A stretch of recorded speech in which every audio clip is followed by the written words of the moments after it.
Okay, so now I'm going to try and repair this about to fall hive, sorta, kinda.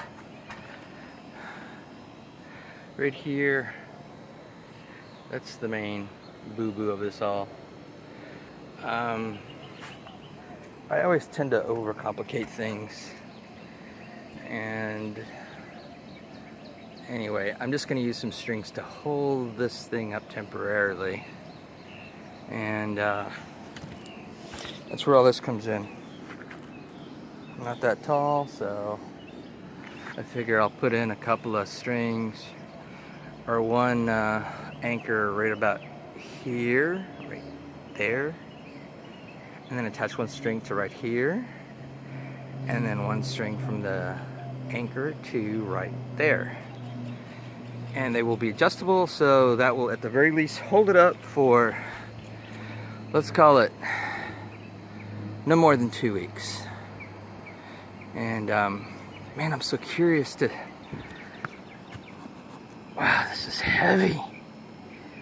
Oh my god, this is heavy. Anyway, so I'll see how this goes. I can't film and do it though. That part went well, so now I'll put a block here and a block here, attach the block to the box,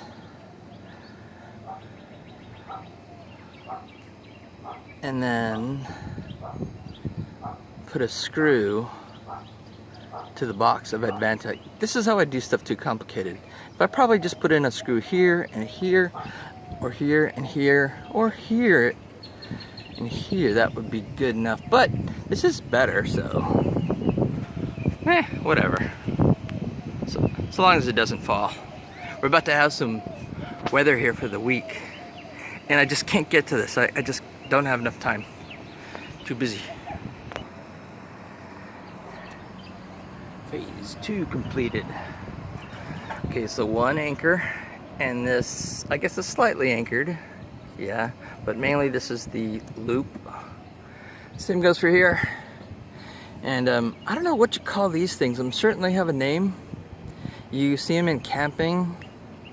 But I remember my dad, when we'd fly model airplanes, he would use these to take up the slack for the antenna on the outside of his radio control airplane.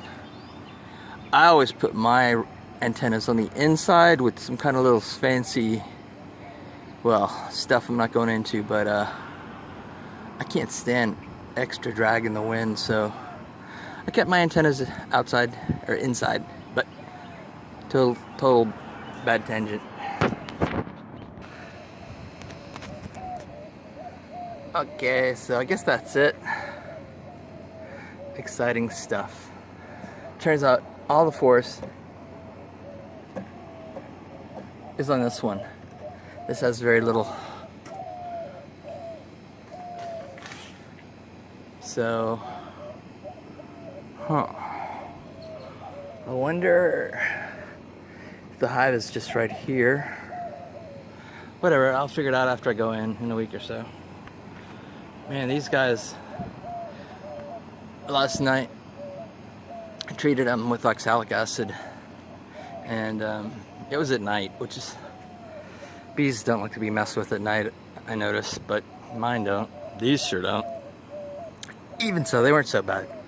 They only stung me like 3 times. It wasn't bad, but this should do for a week.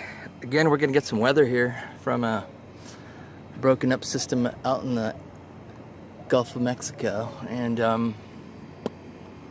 yeah, hopefully this will hold up for a week or 2. Hopefully just a week when I can get to it. Check this out. I don't know this, but I would guess this is from a squirrel. This eating, gnawing, and yeah, I shouldn't have used this piece of wood. I had my doubts when I used it at first. I'm like, yeah, I don't know about this, but the box didn't weigh much. I completely didn't consider that the darn box might actually weigh a ton. But anyway, it's all said and good. Structurally sound enough. Let's look at the bees for a sec.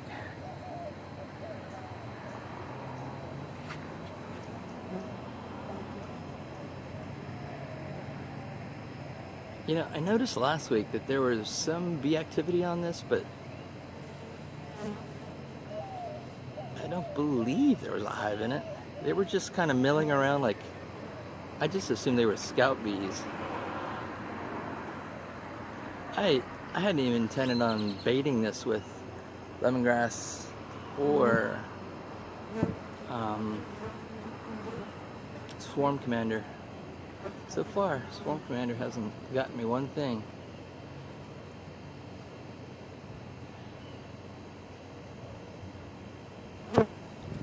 You know, this is just my 2 cents, but this is my logic.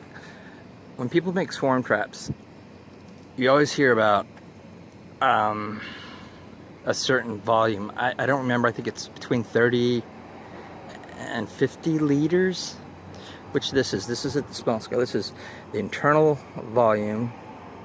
Inside volume is 30 liters. But I've had no luck with 3 of them. And just thinking about it, if I were to put this box, rotate it 90 degrees, have it vertical, I think it would be more effective as a swarm trap, because the orientation does matter.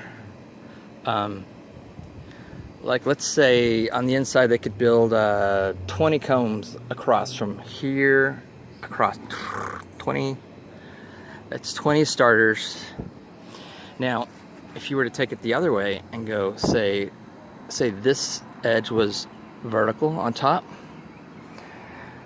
they would have to build maybe, I don't know, 6 combs, 5 combs, call it.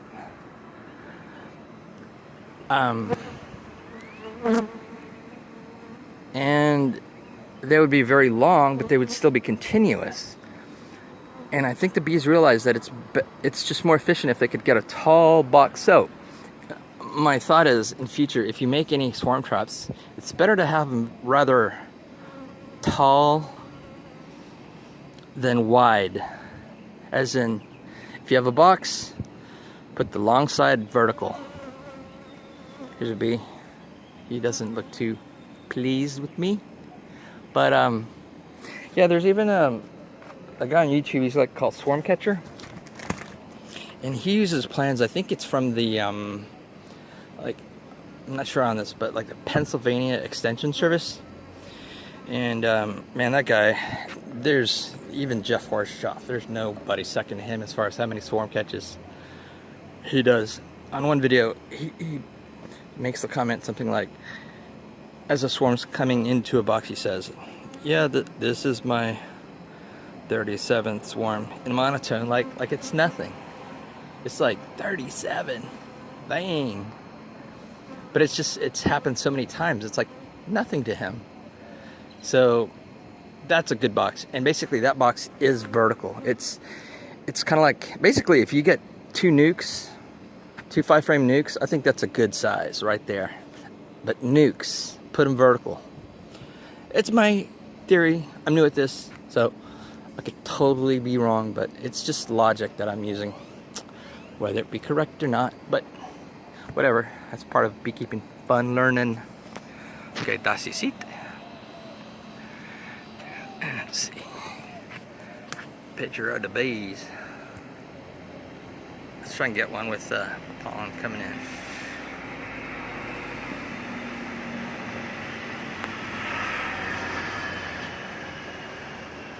Come on, pollen bee.